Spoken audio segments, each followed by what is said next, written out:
Nggak ngerti masalah ruh, jangan bahas ruh. Nanya dulu ente, tabayun dulu, ya kan? Nggak ngerti masalah gaus, baca kitab Khatmul Aulia, baca kitab Jami' Usul Aulia, baca kitab Ibn Arabi. Membahas itu dari awal sampai akhir, bahas kutub. Kalau nggak sanggup, bilang kitabnya susah, nanti kita kasih tahu. Jangan kemudian menolak. Nggak tahu bab malamatiyah, nanya kepada orang yang mengerti malamatiyah. Oh, semua yang melanggar syariat, maka kalau begitu Nabi Khidir kafir dong.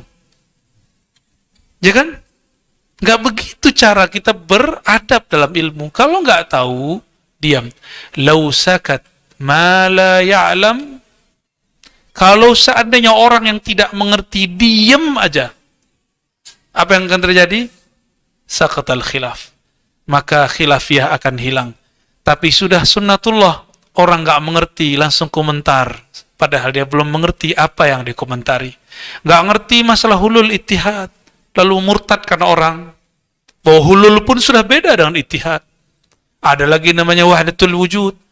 Antara istilah ahli akidah beda dengan istilah ahli tasawuf. Dan tidak boleh disama-samakan. Ahad dalam ilmu akidah beda dengan ahad dalam ilmu tasawuf. Penjelasannya. Ahmad dalam ilmu akidah beda penjelasan dalam ilmu tasawuf. Jangan kemudian diaduk-aduk. Kita ini cukup nama dengan nama KTP. Itu ilmu zahir. Jangan dicampur aduk. KTP kan baru ada dari kemarin sore, Pak. Dulu ada KTP nggak? Bapak kecil ada KTP nggak, Pak? Baru belakangan punya KTP.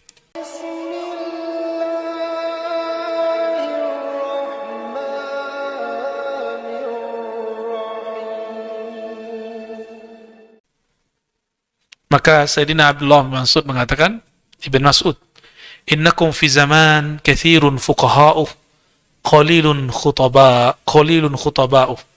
Kamu sekarang di zaman ahli fikihnya. Ini ada innakum fi zaman kathirun fuqaha'uh. Di zaman ini, maksudnya zaman sahabat, akan banyak kamu lihat orang faqih tapi nggak bisa berkhutbah, nggak bisa ceramah. Tapi akan ada masa sedikit alimnya tapi banyak penceramahnya. Coba catat, Pak, berapa jumlah masjid di Jakarta aja? Ini Tangerang ya. Berapa jumlah masjid? Bulan puasa, anggaplah saya dengar 8.000 sampai 10.000 di Jakarta. Yang terdaftar wallahu alam berapa tuh? Kalau begitu, bulan puasa di jam yang sama ada 8.000 sampai 10.000 orang berceramah. Itu jaminan mereka berkualitas ada nggak tuh? Kan nggak tahu kita. Maka yang aman bagi dai cukup bicarakan tentang akhlak, motivasi kebaikan. Jangan bicara hukum, karena bab hukum harus seorang mufti. Harus orang yang pernah ngaji kitab-kitab fikih dan dapat ijazah dari gurunya untuk berfatwa. Kalau nggak boleh. Ya, kalau nggak boleh fatwa. Jadi fatwa hanya boleh muncul dari seorang mufti yang dapat ijazah dari gurunya. Atau yang satu lembaga resmi. Kalau di Muhammadiyah Majelis Tarjih, di NU juga ada gitu ya, Bahsul Masail, di MUI ada komisi fatwa. Ada komisi fatwa. Karena MUI itu bukan semua orang alim. Ini perlu diketahui. MUI ini ada macam-macam. Ada intelektual, ada ahli ekonomi, ada ahli politik. Yang alimnya itu ngumpulnya di Darul Ifta, di komisi fatwa. Itu alim semua. Namun yang alim juga ada nyebar di beberapa divisi-divisi. Mungkin dia tidak terlibat dalam komisi fatwa. Itu sebabnya fatwa MUI pun diperdebatkan. Yang memperdebatkan Tarjih Muhammadiyah ataupun Bahsul Masailnya NU. Ya begitulah. Seru, Pak, beragama di Indonesia ini.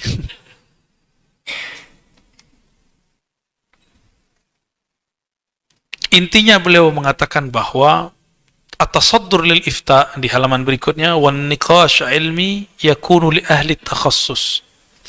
Yang boleh, yang diperkenankan berfatwa berdebat hanya orang berilmu. Maka wajarlah saya berulang-ulang kali menyampaikan Imamun Syafi'i mengatakan, "Lau jadalani alimun ghalabtuh." Kalau yang mendebat ke orang alim, aku akan kalahkan dia. "Lau jadalani jahilun ghalabani." Kalau yang mendebat aku seorang yang jahil, aku nyerah deh, ente aja yang menang. Karena kalimatnya pokoknya. Begitu kan? Kullu bid'atin dhalah. Titik. Nggak ada penjelasan. Di dalam Al-Quran, ayat sekian, nomor sekian, pokoknya ini tidak boleh. Saya mendebat, masih ingat nggak? Saya cerita, Pak. Orang mengharamkan rokok. Saya nggak ngerokok. Tapi kalau dibilang rokok haram, ini masalah. Mengharamkan yang tidak diharamkan Allah, berarti berbohong atas nama Allah. Itu nggak boleh juga. Bahkan ada yang lebih dahsyat mengatakan rokok itu syirik. Rokok syirik. Cuma karena kalau ada azan, nanggung rokok. Cuma begitu doang dianggap rokok syirik. Saya tanya balik yang bilang syirik. Oh, rokok syirik ya? Lebih bahaya rokok atau khamar? Tua. Minuman keras. Lebih bahaya mana? Ya, anggap antum orang yang ngomong tadi ya. Lebih bahaya rokok atau tua? Lebih haram mana? Di Quran adanya tua, rokok nggak ada. Adakah di Quran mengatakan bahwa khamar itu syirik? Nggak ada.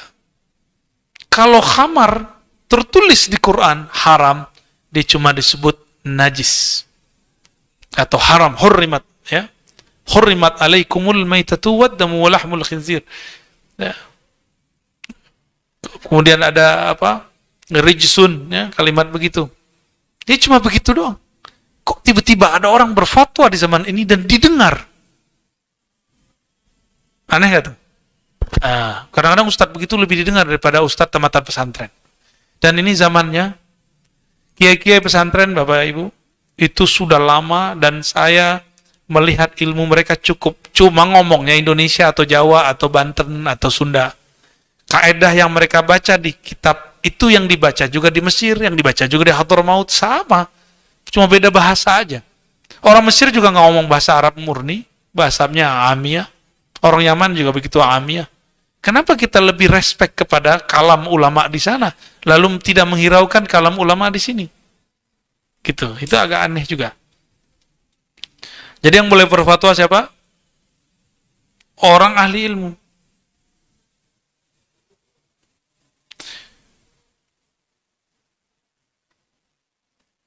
Jadi kalau kita ini berfatwa sebelum saatnya, sama dengan memetik sebelum buahnya sempurna. Hindari itu. Jadi Bapak di sini misalnya ustadz nggak ada, harus naik jadi khotib, bicara tentang akhlak aja cukup. Jangan bicara hukum. Ya. Yang paling lucu kan begitu, mau Ramadan, bingung nih 11 rakaat apa 20 rakaat. Ya. Jamaah. Pilih mana? 11 atau 20? Jamaah kan pemalas. Saya tahu kok ya. Oh, saya udah tua, Tat. Ya. 11 aja. Ya enggak? Betul enggak? Kok yang ditanya jamaah, bukan ditanya ulama? Kalau bab begini, nanyanya ke siapa? Ulama dong. Coba antum cari, ada nggak tarawih 11? Hadis tarawih 11 itu keliru. Itu hadis sholat witir. Hadis sholat witir. Coba cek semua.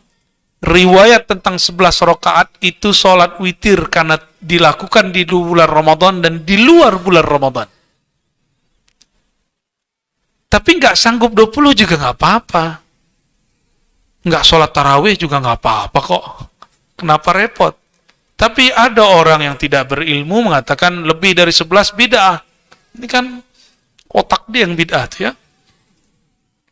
Kalau cukup mengatakan, saya memilih pandangan 11, selesai. Nggak usah bid'ahkan orang, itu cukup. Adab berikhtilaf begitu. Mereka nggak menggunakan adab ikhtilaf.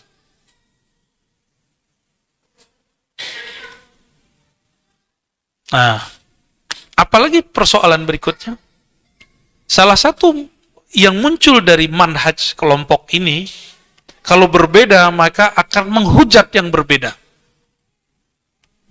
Nah, imam yang mereka klaim sebagai ahli hadis itu menghujat Imam Suyuti, menghina Ibnu Hajar, meremehkan Imam Fulan itu udah biasa. Hatta Imam Syafi'i dia remehkan. Yatajahallu Syafi'i pura-pura bego katanya. Tuh, imamnya ini ngomong gitu. Itu jadi biasa. Jadi kalau beda dikat-katai. Satu kali berbedalah dia dengan Syekh Ghomari. Saling hujat menghujat. Hanya nggak muncul kata kafir aja. Nah, Indonesia jangan coba ambil adab-adab begitu, itu adab jelek.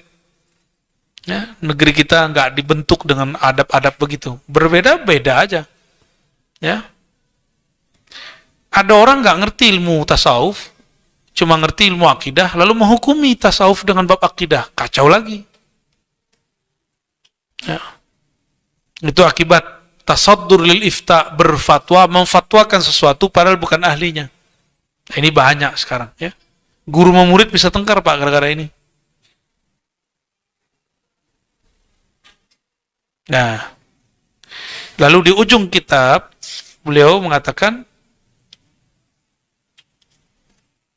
3 paragraf terakhir, lakinnil jahil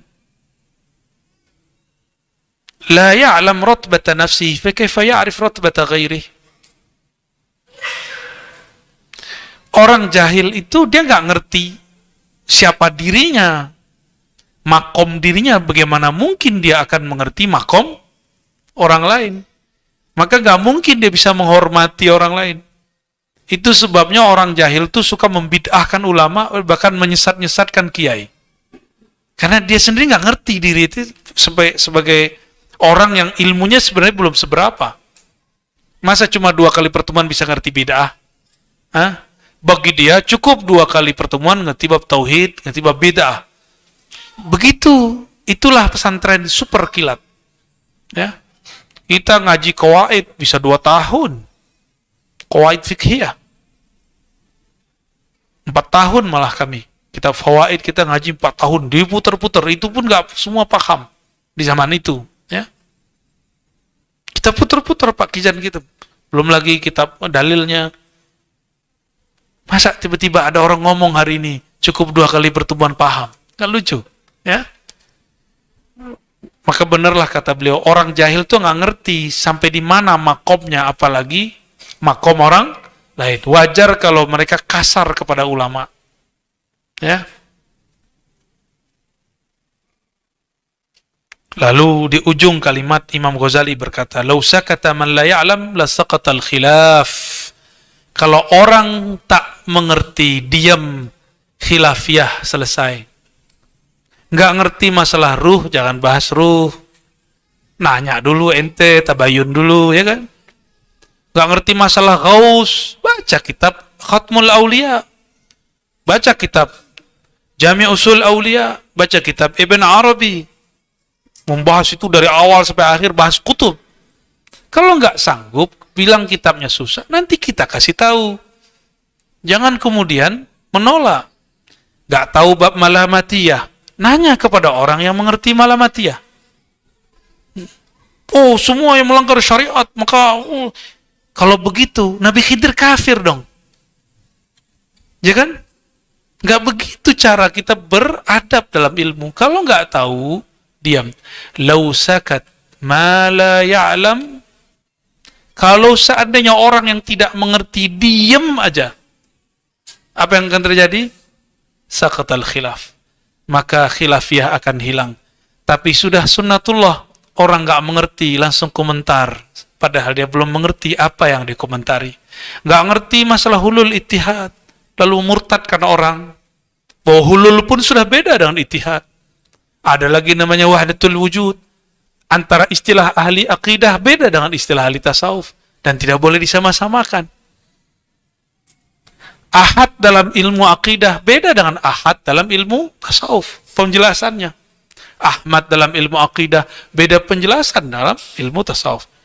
Jangan kemudian diaduk-aduk. Kita ini cukup nama dengan nama KTP. Itu ilmu zahir. Jangan dicampur aduk. KTP kan baru ada dari kemarin sore, Pak. Dulu ada KTP nggak? Bapak kecil ada KTP nggak, Pak? Baru belakangan punya KTP. Begitu orang-orang sekarang terhijab dengan ilmunya, berkomentar sebelum tahu. Ya, ini bukan pembelaan terhadap diri saya ya. Saya nggak ada niat membela diri sendiri. Mundur, ternyata ada satu bab ketinggalan untuk ikhtitam. Tamassuk bizahir wa ta'abbud bithyab. Kelompok ini, kelompok yang disebut mutasyaddid, ekstrim menurut Imam Syekh Ali Jum'ah, berpegang teguh dengan yang zahir-zahir saja. Padahal ilmu itu ada yang zahir, ada yang batin. Allah pun menyebut dirinya zahir dan batin. Ya. Ada muhkam mutasyabih. Mereka nggak mau tahu, taunya muhkam aja, yang jelas-jelas. Yang samar-samar mereka nggak mau tahu. Wa ta'abbud bithyab, beribadah dengan pakaian. Nah, ini kalimat agak pedes. Syekh Ali Jum'ah pedes sekali ya. Tapi ini benar, ini sahih. Ini sahih. Coba kalau di kita kan yang lagi rame sebelumnya masalah celana jingkrang. Padahal Nabi nggak pernah sholat pakai celana. Kalau taubat itu selesaikan masalah. Nabi itu sholat pakai sarung atau pakai celana? Maaf ya yang pakai celana ya. Bukan berarti tidak boleh pakai celana. Tapi kalau dipermasalahkan celana di bawah mata kaki, ini akan panjang ceritanya. Karena Nabi mengatakan, "Shallu kama ra'aitumuni usolli." Salatlah seperti kamu melihat aku salat. Nabi tidak pernah salat pakai celana jingkrang. Nabi kalaupun jingkrang sarungnya. Tapi dalam hadis salat kusuf, Nabi salat sarungnya di bawah mata kaki. Hadis Sahih Bukhari, Kitabul Libas, bab pakaian, hadis nomor pertama. Nabi salat keluar dari rumah, lalu terjadi gerhana, di dalam masjid Nabi salat sarungnya di bawah mata kaki. Hadisnya Sahih Bukhari. Kenapa menutup mata? Ya, maka sarung saya ambil pakai hadis itu. Ya, walaupun zaman sudah berubah. Dan perlu diingat, di zaman dulu tidak ada hijab antara laki dan perempuan. Dulu sarung itu mahal. Dalam masa ya ekonomi, kondisi sosial yang belum sejahtera, semua kain itu mahal. Maka jika ada orang pakai sarung di bawah mata kaki, itu berarti orang belagu dan sombong. Ketika dia sholat, dia akan berkhayal dengan sarungnya. Gitu. Maka disebutlah sombong pakaian itu khuyala, bukan kibriya, bukan kubara, bukan mutakabbir, bukan takabur. Takabur itu di dalam diri. Kalau pakaian disebut khuyala, orang yang berkhayal dirinya pakaiannya lebih baik dari sampingnya. Nah, antum nih habis beli sarung keren tuh yang baru-baru tuh, kan ada tuh yang depannya B itu ya. Atau sarung batik yang depannya Pak L ya. Waduh, harganya lebih mahal daripada handphone, Pak. Jadi kalau ada orang pakai celana belagu, dalam hati dia, sarung gua itu sama saku-sakumu. Dalam hatinya, sama saku-sakumunya gak kebeli. Sama ibu-ibu hati-hati. Nah, khuyalanya ibu-ibu itu mainan tas. Tas, bener gak? Kalau kita isi tas aja lah ya. Maka reuni-reuni ketemu-ketemuan itu kan yang diperhatiin tasnya. Kalau cowok-cowok, nah itu cincin, jam, ya. Ya bener ya.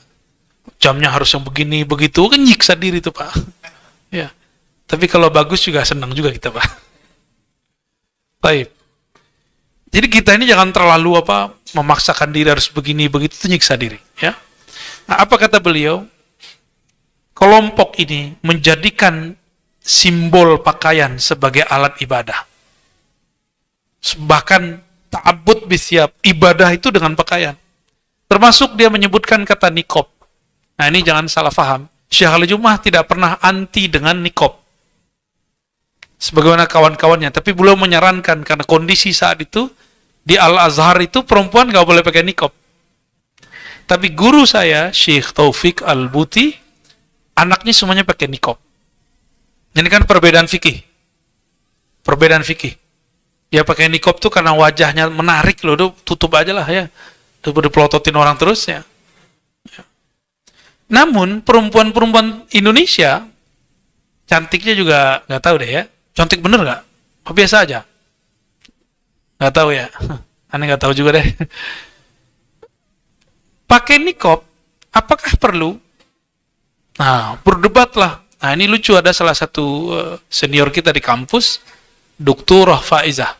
S1, S2, S3 tafsir hadis di Al-Azhar. Perempuan pertama yang selesai doktor di Mesir untuk tafsir dari Asia Tenggara. Indonesia khususnya, orang Betawi. Dr. Faizah Shibrabalisi, anak ulama besar. Beliau ini sangat Azhari, orang Azhar nggak pakai cadar. Jika ada mahasiswi pakai cadar disuruh buka no, nggak cantik juga, digituin. Ya, beliau agak tegas gitu ya. Namun saya berbeda pendapat dengan orang kampus waktu itu. Kalau orang bercadar dilarang, terus dia mau kuliah di mana lagi? Di UIN udah dikata-katain, di lembaga kita masa dikata-katain juga? Saya bilang begitu. Nggak tahu, kayaknya nggak didengar nih. Karena nggak ngurusin kampus soalnya. Udah ngurusin umat aja kayak antum ini ya. Ini kritik beliau sering disalahfahami. Jadi beliau mengatakan, ya dulu perempuan bahkan nggak pakai jilbab. Sampai Sayyidina Umar mengusulkan kepada Rasulullah, karena usulan Sayyidina Umar, turunlah ayat hijab. Baru perempuan pakai hijab, belum muka masih dibuka. Berarti dulunya orang Arab tidak pakai hijab seperti yang kita pahami sekarang. Nggak pakai jilbab seperti yang kita pahami sekarang. Orang Arab dulu, Pak. Lalu tradisi manakah itu? Ternyata di luar agama kita, itu orang Yahudi ortodok, Kristen ortodok, itu sudah ada yang berkerudung. Apakah Islam mengambil itu? Enggak. Kebetulan aja sama. Ya, kebetulan aja sama. Masih ingat Buya Hamka? Masih ingat Kiai Abdul Wahid Hashim? Itu istri-istrinya cuma kayak bunyai-bunyai di Jawa, cuma tutup sini, ininya buka. Sekarang kalau ngelihat keluarga Gus Dur, kayak gitu lah. Itu dulu bunyai-bunyai di zaman dulu. Nah, keluarga Gus Dur begitu nggak? Begitu. Dulu, itulah islamisasi yang baru dicapai. Sekarang, alhamdulillah, islamisasinya sudah sama kuat. Perempuan lebih rapi ditutupnya. Nah, disinilah kemudian kita menjadi dilema. Mau kita bantah kiai-kiai kita dulu membolehkannya? Mau kita nggak bantah? Ini kan menarik juga dilihat, Pak. Ya, benar nggak? Menarik, Pak. Kelihatan beningnya, putihnya. Setelah beliau nulis ini, Syekh Ali Jum'ah dituduh mengharamkan niqab. Enggak, beliau tidak pernah mengharamkan niqab. Ya, beliau hanya mengatakan bahwa niqab aja, tapi jangan dijadikan itu sebagai suatu kewajiban. Gitu ya.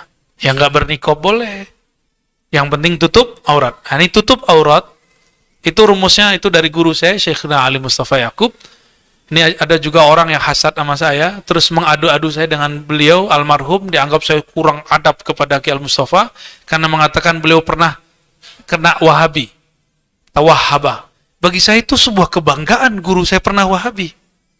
Bagi dia menyebut Wahabi itu nah itu udah beda diksi kalimat, Pak. Ya, bagi saya, guru saya pernah Wahabi, saya bangga, Pak. Beliau pernah Wahabi, belum menjadi Ahlus Sunnah yang full. Saya bangga, saya bisa bercerita. No, orang dulu pernah Wahabi 9 tahun di negeri Wahabi, menjadi aswaja. Tapi kemudian kalam ini diperintil. Tapi ya sudahlah, kita selalu berlindung min syarri hasidin idza hasad, dari keburukan orang hasad ketika dia hasad. Memang kullu ni'matin mahsudah. Setiap nikmat pasti ada yang hasad. Benar gak? Ada nikmat zahir, batin, ada nikmat makan, minum, ada nikmat. Mungkin bagi dia populer itu nikmat. Enggak. Antum cobain populer, baru mau makan orang minta foto, nggak nyaman. Mau beli gorengan nggak jadi bayar pak. Enak sih ya. Mau makan mau bayar nggak jadi. Akhirnya kita jadi malas makan di situ. Nggak enak ya. Mereka mengira itu enak. Akhirnya banyaklah orang kemudian iri, dan ini suatu hal yang menyedihkan sebenarnya. Ya, teman-teman, sahabat-sahabat karena Allah, coba pandang bahwa semua nikmat itu dari Allah. Allah tidak pernah salah kirim nikmat. Pernah salah kirim nikmat? Karena dia tidak pernah salah kirim nikmat, maka iri kepada orang sama dengan menuduh Allah salah kirim. Itu akidah berbahaya. Akidahnya sudah fasidah, sudah rusak. Dan kita nggak perlu rusak dengan orang-orang begitu ya. Antum punya apa, punya ini, akan ada yang hasad. Maka jangan tampilkan nikmat. Kalau beli mobil, nggak usah posting. Lagi berkendara ke Bandung nih, gitu. Kan ada ikatnya tuh, kan kelihatan, oh lagi di mobil nih. Ya nggak perlu. Ya, antum punya rumah baru, nggak perlu foto depan rumah. Ini rumah hasil jerih payah, bukan hasil. Itu sih nggak usah ngomong begitu. Nanti ada orang iri, kasihan. Jalan-jalan ke Turki, nggak usah posting lah. Nanti kalau udah balik baru posting. Ya, nanti ada orang iri. Ya, termasuk ilmu dan segala macam, akan banyak orang iri. Kalau ilmu yang iri siapa? Orang berilmu. Jamaah yang iri, orang yang tadi punya jamaah. Begitulah terus. Semoga umat ini dijaga oleh Allah SWT. Kesimpulan dari kajian kitab ini bahwa Syekh Ali Jum'ah menyampaikan kritiknya terhadap kelompok Wahabi, Salafi. Bukan berarti beliau membenci dalam pengertian mengkafirkan. Seperti kelompok Salafi menganggap beliau ini sudah ada yang memurtadkan malah. Ya. Minimal sesat. Dianggap musyrik karena beliau suka tawassul. Jadi Syekh Ali Jum'ah ini sudah korban dan mau dibunuh. Jadi beliau mau masuk Jumatan, mau ditembak, tapi yang kena cuma ininya, bodyguardnya, ya, pengawalnya. Beliau ini mazhabnya Syafi'i, orang Mesir, mazhabnya Syafi'i, akidahnya Asy'ari. Karena beliau bermazhab bersyafi'i, berakidah Asy'ari, Asy'ariyah bagi kelompok Salafi, sesat bukan? Sesat. Jadi kita mau berdampingan hidup, toleransi, agak sulit. Maka kita berharap teman-teman Salafi, coba cukup katakan kepada Asy'ari, kita berbeda. Gak usah bilang sesat. Gak usah bilang bid'ah, pasti ente diterima. Cukup katakan saya gak ikut yasinan, gak usah bilang bid'ah, yasinan. Sama, antum juga begitu. Ya, jangan cari lawan mulu. Ya, itu cukuplah masa lalu kita. Masa lalu kita dulu yang suka bentrok, suka masalahin orang. Kalau kita kemudian ikut keras, apa bedanya kita dan mereka? Maka teman-teman, walaupun semua kalamnya tidak sempat saya baca, tapi inti-intinya kita sudah dapat ya. Dan di situ ada 17 persoalan yang beliau sampaikan, dan itu bisa dibagi. Ada persoalan akidah, ada persoalan ibadah, tasawuf belum, tapi lebih kepada adab seorang mufti, ya. Sangat bagus sekali, saya sangat rekomendasikan, silakan dibaca buku ini, ya. Ini nggak pernah minta di-endorse, Pak, tapi saya terima kasih kepada orang yang nyetak ini. Jazakumullah khairan katsira. Semoga tambah banyak karya-karya ulama yang berkualitas diterjemahkan.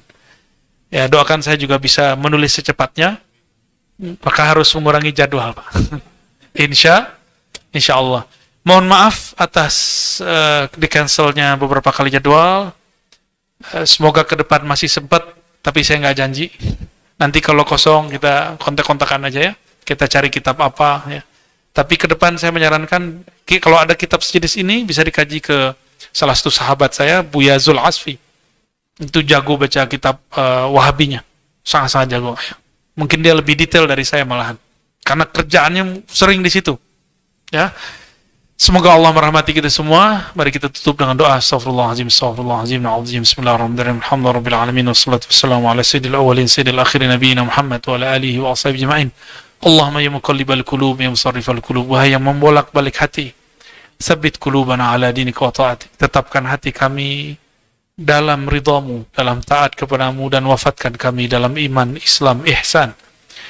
Ya Allah, ya Ghaffar, ya Ghafur, ighfir lana dzunubana wa liwalidina. Ya Allah, ampuni dosa kami, dosa kedua orang tua kami, dosa pengurus masjid, dosa yang membangun masjid, dosa orang yang sholat di masjid ini, dosa orang yang ta'lim di masjid ini, dosa orang yang singgah di masjid ini, dosa orang-orang yang telah berjasa di masjid ini, dosa orang-orang yang telah berjasa dalam ilmu kami. Maafkan adab kami jika kurang beradab kepada mereka. Berikan kelapangan hati kepada kami dan mereka. Allahumma afu anna wa afu anhum. Allahumma aslih ummata Sayyidina Muhammad. Allahumma ansur ummata Sayyidina Muhammad. Allahumma jbur ummata Sayyidina Muhammad. Allahumma arham ummata Sayyidina Muhammad. Ya Allah, rahmati umat ini, umat akhir zaman, umat yang dikatakan baginda Rasul yang paling banyak mendapatkan cobaan. Ya Allah, berikan kepada kami ketulusan dan keikhlasan. Ya Rabb, ya Nur, ya Nur, ya Allah yang maha memiliki cahaya, sumber cahaya. Qalbu kami dipenuhi dengan kegelapan jahil, kegelapan dosa. Fanawwir qulubana ya Rabbil ilmi wal amali. Maka terangi qalbu kami ya Allah dengan ilmu dan amal. Birahmatika ya arhamar rahimin. Rabbana atina fid dunya hasanah wa fil akhirati hasanah wa qina adzabannar. Walhamdulillahi rabbil alamin. Al-Fatihah.